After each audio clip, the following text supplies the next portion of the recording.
हर खबर पर होगी आपकी पकड़। डाउनलोड कीजिए एबीपी लाइव ऐप। अनुच्छेद 370 के खात्मे के बाद जम्मू कश्मीर में पिछले एक साल में दूसरी बार उपराज्यपाल को बदला गया है। पूर्व केंद्रीय मंत्री मनोज सिन्हा ने अब कश्मीर की कमान संभाली है। संकेत बहुत साफ है, सरकार अब कश्मीर में चुनावी दौर को वापस लाने के रास्ते पर बढ़ती हुई नजर आ रही है। पिछले एक साल में कैसा रहा है प्रधानमंत्री मोदी का मिशन कश्मीर, इसी पर कश्मीर से हमारे संवाददाता प्रणय उपाध्याय की ये ग्राउंड रिपोर्ट देखिए।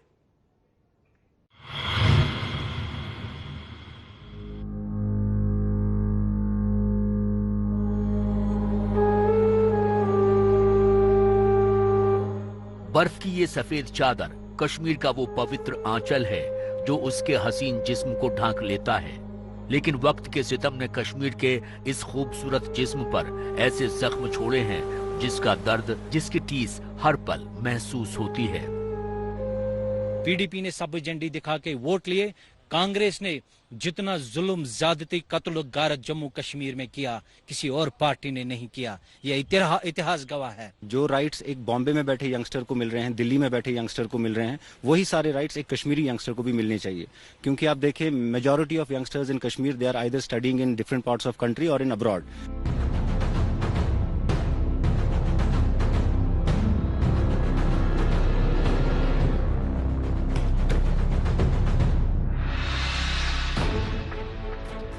बंदूक की गोली से लेकर पत्थरबाजी तक कश्मीर ने हिंसा का एक लंबा दौर देखा है।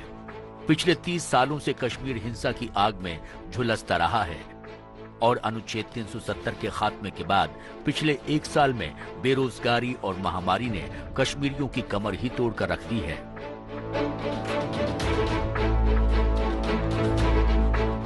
पिछली बार तो बहुत नुकसान हो गया था, तकरीबन 7-8 लाख का माल तो पिछली बार रेट भी नहीं मिला, हालात खराब भी हो गई थी, अटैक हुए गाड़ियों पर। अभी एक साल को होने को आया, कल एक साल को होने को आया, तो तब अभी भी हम we are waiting for tourist.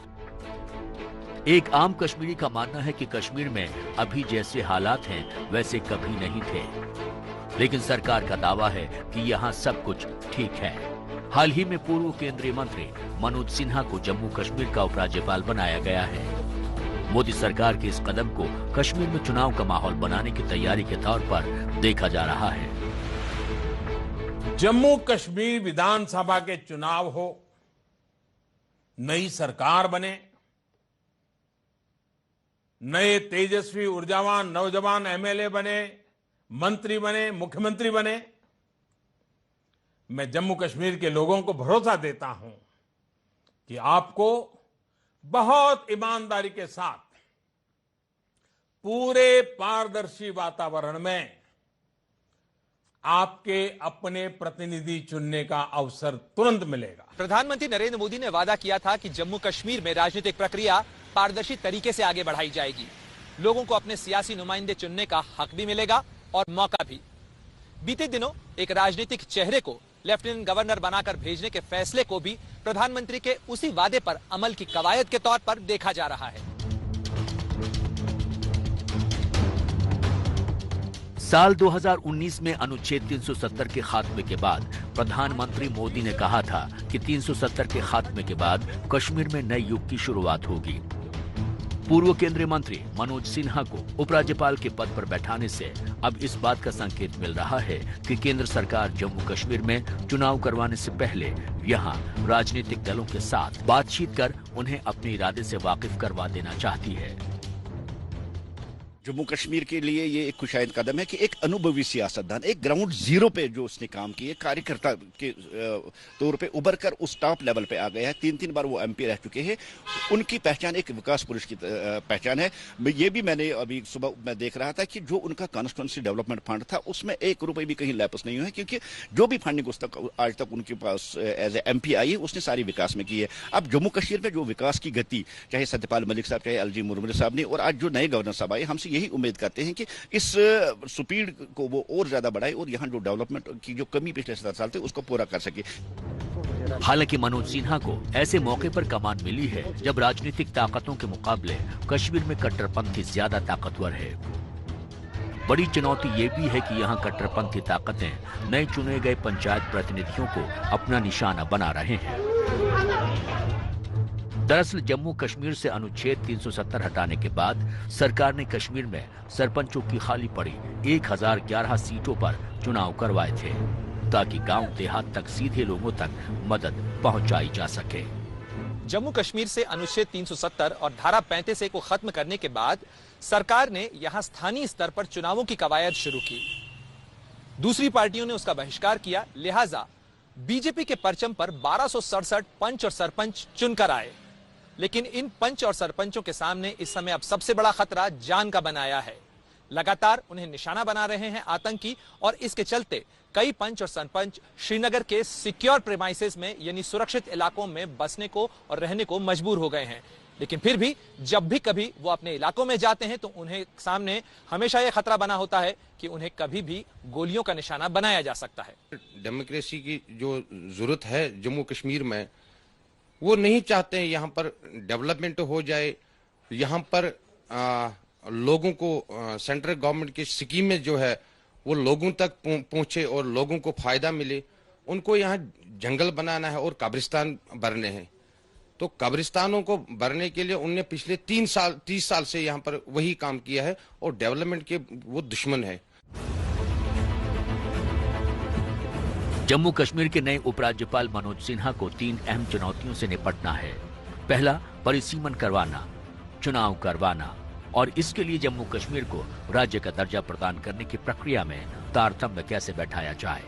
73वें और 74वें संशोधनों के लागू होने से घाटी में तीसरे स्तर का लोकतंत्र लागू होने जा रहा है। लेकिन फंड और संसाधनों के बंटवारे को सही हाथों तक पहुंचाने के लिए जम्मू कश्मीर विधानसभा का चुनाव करवाना होगा। यही वजह है कि अब कश्मीर में राजनीतिक बंदियों को धीरे धीरे रिहा भी किया जा रहा है। नए उपराज्यपाल के तौर पर सिन्हा की जिम्मेदारी है कि वो इस प्रक्रिया को और तेज करे। खास बात यह है कि नेशनल कॉन्फ्रेंस जैसे राजनीतिक दलों के नेता जम्मू कश्मीर को राज्य का दर्जा देने की मांग भी कर रहे हैं। इस समय तो कोई इलेक्शन भी नहीं हो रहा है, तो पॉलिटिकल प्रोसेस का क्या फ्यूचर देख रहे हैं? उम्मीद है कि स्टेटहुड वापस मिलेगा। होम मिनिस्टर साहब ने बोला था कि आपको हम स्टेटहुड वापस देंगे और हमें उम्मीद है कि वो वापस मिलेगी, तो उस उम्मीदों पे हम ठहरे हुए हैं। आप सेंट्रल गवर्नमेंट की डिफेंस क्यों लेते हो, सपोर्ट क्यों लेते हो? गाड़ी बंगला गवर्नमेंट का, सिक्योरिटी, लाखों रुपए आप लोगों के ऊपर खर्चा, तो विड्रा करो ना, लोगों के बीच में रहो ना, उनको दिखाओ कि हमें क्या करना है। मतलब हर तरीके से ये खोखले नारे हैं उनके, पाकिस्तानी नमक दिखा के नेशनल कॉन्फ्रेंस ने यहाँ वोट लिए, पीडीपी ने सब एजेंडी दिखा के वोट लिए, कांग्रेस ने जितना जुल्म, ज्यादती, कत्ल, गारत जम्मू कश्मीर में किया किसी और पार्टी ने नहीं किया। यह इतिहास गवाह है।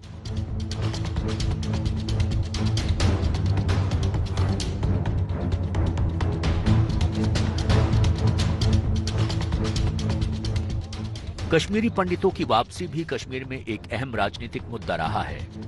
लेकिन सरकारी वादों की हकीकत यह है कि साल 2010 में जम्मू से लाकर वापस बसाए गए कश्मीरी पंडित आज भी अस्थायी मकानों में रहने को मजबूर हैं। अनंतनाग में नई पंडित कॉलोनी के लिए 513 फ्लैट बनाने का काम आज भी पूरा नहीं हो सका है। आलम यह है कि यहाँ 2 परिवारों को किचन से लेकर टॉयलेट तक की सुविधाएं 2 परिवारों को आपस में बांटनी पड़ती है। जगह ही नहीं होती है कि खड़े रहे तो खाना कहाँ पे बनाए, ये चीज प्रॉब्लम होती है। निश्चित रूप से ये काफी जो है बड़ी चैलेंजिंग स्थिति है। इस तरीके से किचन अगर कॉमन हो, टॉयलेट्स कॉमन हो, और ये अगर इस तरीके की स्थिति है, और ऐसे में ये चुनौती और बढ़ जाती है जब क्वार्टर्स बन रहे हों लेकिन वो अलॉट न हुए हों अभी तक, और जो परिवार हैं वो टेम्परेरी अकोमोडेशंस में 1 दशक जैसे लंबे वक्त तक रहने के लिए मजबूर हो। मुल्क को दिखा सकते थे कि यार 30 साल के बाद फिर से अगर पंडित वापस आए तो बड़ी शान और शौकत से वापस आए हैं, लेकिन ऐसे नहीं। मतलब ये तो मैंने 30 साल में भी देखा है। मैं जम्मू में टेंटू में रहा हूँ 30 साल, मैंने वहां बड़ी सख्ती देखी है। फिर यहाँ कुछ गुजारा करके कोई अपना सोना बेच के, जमीन बेच के वहां 1-2 कमरे बनाए, लेकिन फिर से 30 साल के बाद फिर से जब मैं वापस आ रहा हूँ तो मैं बड़ा मायूस हो गया यहाँ आके। मतलब मैं चाहता हूँ गवर्नमेंट को वो ध्यान दे कि हम यहाँ कैसे रह रहे हैं। वहाँ से जम्मू से वापस यहाँ पे आए थे, जॉब करने के लिए आए थे, लेकिन ये भी था कि अपनी मातृभूमि में हमें एक मौका मिले इसको सर्व करने का। और ऐसा भी नहीं है कि जो हमारे मेजॉरिटी कम्युनिटी यहाँ पे भी उन्होंने बहुत ही अच्छा सपोर्ट हमें मिला उनकी तरफ से, लेकिन कमियां जो रही हैं वो मेजर तरफ गवर्नमेंट की तरफ से रही है। मेजर कमी जो हमें अकोमोडेट करने की थी, जैसे हमारी बहनें हैं, हमारी बाकी मतलब भाई वगैरह हैं, तो वो कैसे रह रहे हैं वो आप खुद भी देख सकते हो। अगर आप एक बारी चेक भी करोगे आप देख सकते हो कि कैसे रह रहे हो, किस कंडीशन में रह रहे हैं।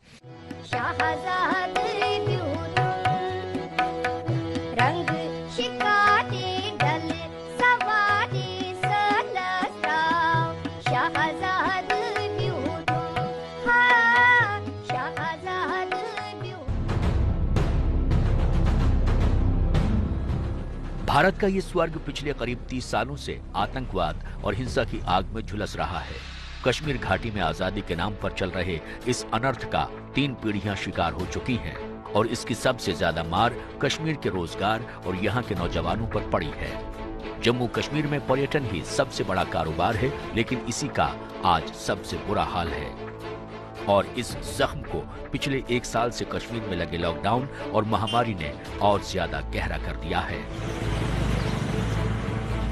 यहाँ तो टर्मोइल 30 साल से चल रहा है, हम 30 साल से इसमें जूझ रहे हैं। यहाँ का बिजनेसमैन कैसे सर्वाइव कर रहा है वो उसका अल्लाह जानता है और वो जानता है कैसे। एम्प्लॉयमेंट आप देखिए, होटलियर बिजनेस जो है इसमें एम्प्लॉयमेंट 20 लोग इसके साथ डायरेक्टली और इनडायरेक्टली इन्वॉल्व। 20 लाख लोग। आप बोलेंगे कैसे? हमारी एम्प्लॉयमेंट, हमारा सब्जी वाला, हमारा प्रोविजनल वाला, लॉन्ड्री वाला, केटरिंग वाला, बेडिंग वाला, फर्नीचर वाला, पेंटर, ऐसे हमने कैलकुलेशन निकाल लिए। Almost 20 lakh people are involve in this, directly और इनडायरेक्टली। ये देखिए आप इन 20 लाख लोगों का क्या हुआ, इनकी रोजगार चली गई, इनका सारा सिस्टम बैठ गया। कश्मीर में एक बार फिर सेब की फसलें पककर तैयार हो रही हैं, लेकिन जहां पिछले साल का सेब कोल्ड स्टोरेज में पड़ा है, वहीं नई फसल के लिए बाजार नहीं है। ये हाल किसानों का है। तो वहीं पर्यटन से जुड़े हाउस बोट खाली पड़े हैं और उन्हें भी बेसब्री से टूरिस्टों का इंतजार है। दरअसल कश्मीर में ड्राई फ्रूट और पर्यटन ही रोजगार का अहम जरिया है, लेकिन इन दोनों ही सेक्टर की खस्ता हालत से आम कश्मीरियों की मजबूरी, बेबसी और परेशानी का अंदाजा आसानी से लगाया जा सकता है। बीते 1 साल के दौरान मुश्किल का दौर कश्मीर के सेबों ने भी देखा। अगस्त 2019 में अनुच्छेद 370 और धारा 35 से हटाए जाने के बाद कश्मीर में आतंकियों ने सेब कारोबारियों को निशाना बनाना शुरू किया। इसके कारण सेबों की बिक्री प्रभावित हुई। आलम यह रहा कि बीते साल की बहुत सी फसल अब भी कोल्ड स्टोरेज में है। इतना ही नहीं, कोविड की महामारी ने मुश्किलों को और बढ़ाया। आलम यह है कि फिलहाल यह फसल जो इस साल 2020 की है वो अब पेड़ों पर लगकर तैयार है, लेकिन सेब फिलहाल काफी बीमार नजर आ रहा है। उसे मदद की जरूरत है, दवा की जरूरत है। इस बार इंशाल्लाह माल तो ठीक है, थोड़ा वो ठीक नहीं है जो आप समझ रहे थे। माल तो पूरा खराब इस बार भी हुआ, थोड़ा सा तकरीबन 30-25-30% पर ठीक है ये।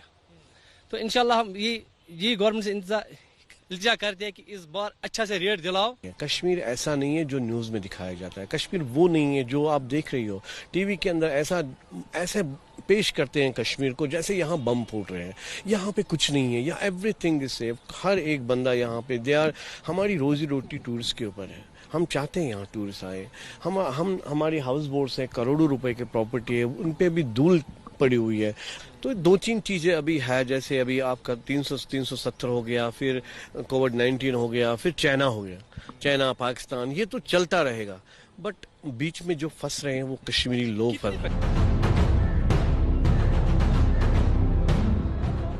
लेकिन कश्मीर की ऐसी हालत पिछले 1 साल में नहीं हुई है।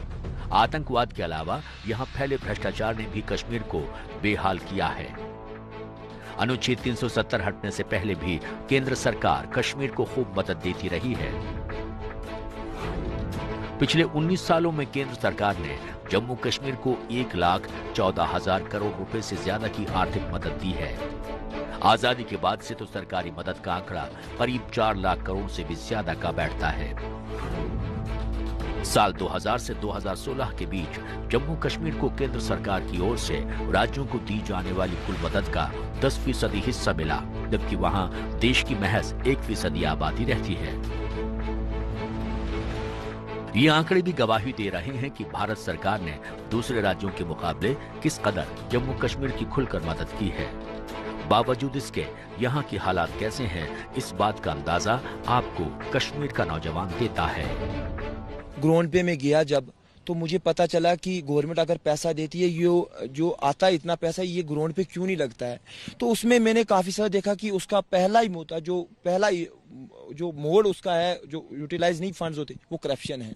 कि काफी सारे लोग इसमें करप्शन करते हैं। एमजी नरेगा का सेंट्रल गवर्नमेंट इतना फंड्स देता है कि 60-40 के हिसाब से रेशो लगाई जाती है। 60% जो लेबर को कोटा जाता है और 40% मटेरियल का, जो मटेरियल का पैसा बचता है वो सारा कमीशन बेसिस पे, क्या बीडीओ से लेकर नीचे से लेकर जितने भी सेक्रेटरीज हैं आरआरडी में, रूरल डिपार्टमेंट में, सारा खाते हैं।